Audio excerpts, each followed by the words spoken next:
The reason I do what I do is because in 1988, I worked at the Hotel Syracuse, and the word strike vote came up, and I was wondering, why are we going on strike? This is a great place to work. But we were having problems with the owners. They were making us do things that were not in the contract and not typical for the jobs that we were assigned. So when I asked that question of the union, why are we going on strike?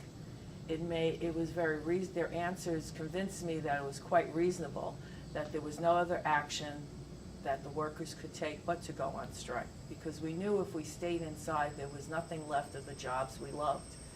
And in understanding that and walking the picket line for 129 days, I came to realize that I was privileged. I had an education. I could go anywhere and get a job. But the people I was walking with weren't so lucky.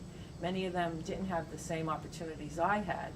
And I realized that only because of the union were they able to be recipients of any type of social and economic justice.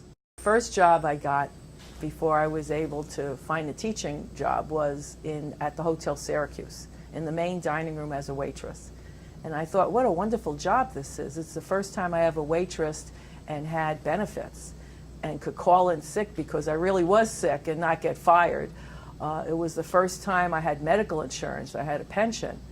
So then that's how I began, and then it started going, the relationship with the employer started going sour. They decided they were trying to get rid of the union, and they refused to negotiate a contract with the business agent. And I went to the meeting where we were going to take a strike vote, and I said, what is this? Why are we going on strike? Well, I don't understand it.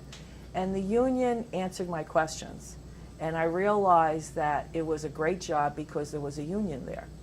And without a union, it wouldn't be such a good job. And that's really what started me off in this career.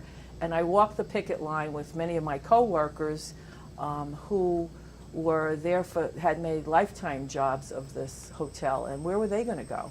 And then when we won the strike, 129 days later, I went back to work, became a union steward, the chief steward, had listened to all the problems, tried to get them solved, and then I ran for office. In 1990, I became the head of the union.